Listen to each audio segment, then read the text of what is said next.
Alright, I just wanted to do a little review on this case trimmer I just got. This thing is outstanding.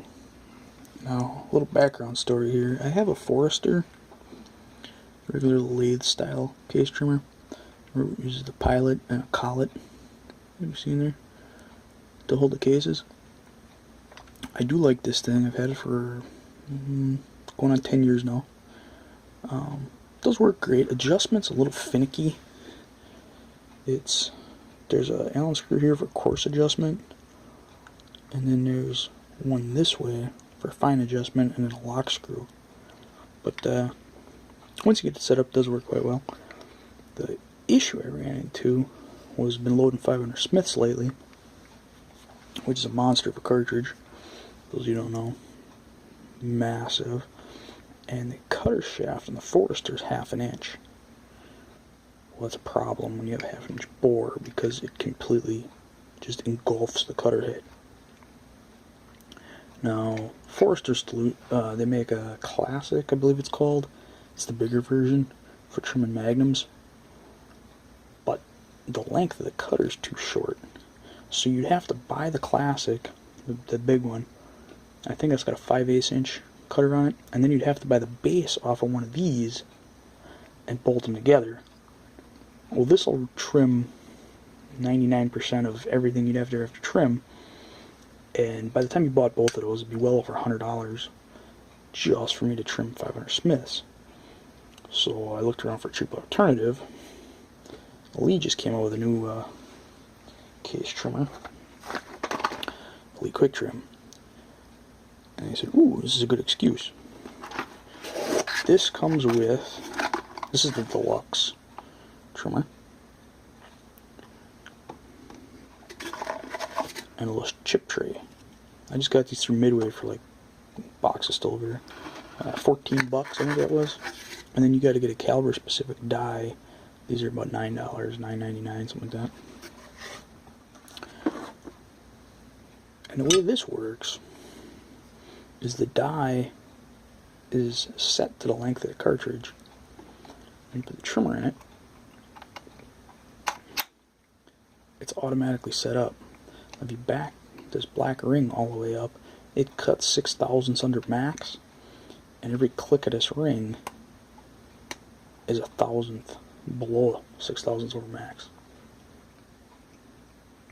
I'm going to throw in a Classic turret here. Now they recommend screwing your die all the way till it stops at the knurling here. On the pistol calibers, the rifle ones have a lock ring.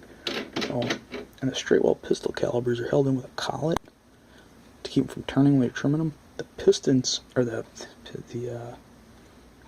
rifle dies, it's the taper holds it, plus they have a little O-ring for a little extra friction. Just screw that all in there.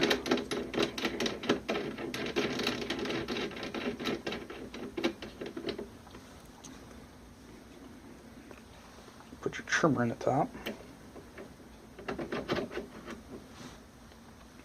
You get this little chip tray, which I thought was kind of cheesy, but it actually works quite well. Just fits over your shell holder. Use a standard shell holder. Now you want to back your trimmer off when you're going in for the first time. Hold your handle tight and give it a couple cranks as you come down on it. And that's all it takes. All your adjustments are already done. Pull it out, and your case is trimmed. The only complaint I have, this not only trims the deburrs the inside and the outside, but the 500s are so big that it doesn't quite, there's a little, come on focus, there's a little bit of an edge there. I mean, it's, come on, focus. That's not gonna focus.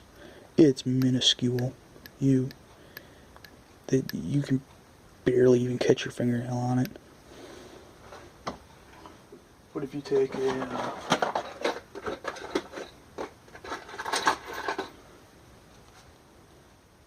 regular, this is a Redding, and just give it one little whisper cut, gone. It's that small. But inside's chamfered. It's trimmed. Come on, why won't you focus? Does a great job. I'll show you why that happens.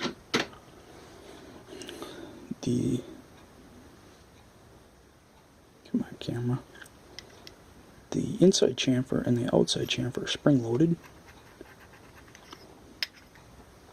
And they do that so the same cutter will fit every size caliber. Here's a 357, for example.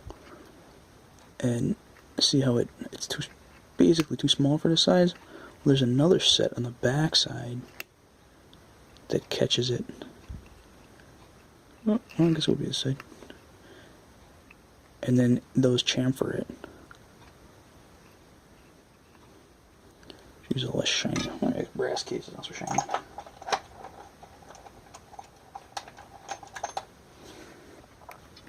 There's no corroded one. Come on, focus. So it goes in, and then those outside ones chamfer it. And if you have bigger cases, or smaller cases, there's a narrow V on the back side. There are 223 handy.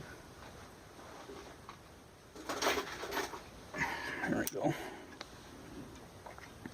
So 223, the narrower V chamfers the outside. Because the other side, the big V is too big. Well, the problem with the 500 Smith is it's so damn big, and they had to make this fit a standard die body, so they couldn't make the cutter any bigger, that it just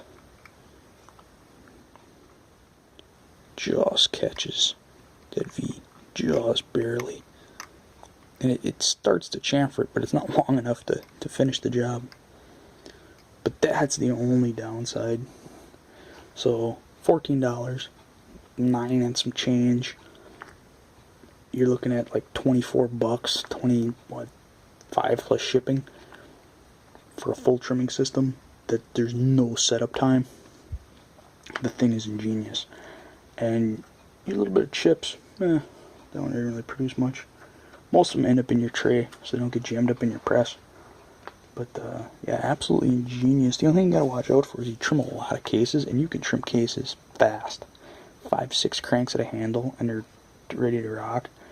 You'll get brass inside the plate here, so just kind of wipe it out with your finger, because that'll throw off your height by a thou or so. But it's just a joy to use. Probably the best case trimmer on the market. And when you consider the dollar amount, it's just phenomenal. I don't know why these things haven't been invented 100 years ago. You'll never use your lathe trimmer again. I'm going to go buy dies for all my popular high volume calibers. I mean, I'm not the exotic stuff that you only do 20, 50 of. Especially Wildcats. You can't beat the Forester lathe style, but your high volume 223, 308s, big pistol stuff. I don't normally trim pistol cases, but the 500 Smith's kind of an exception. It's just amazing. Let me know if you got any questions.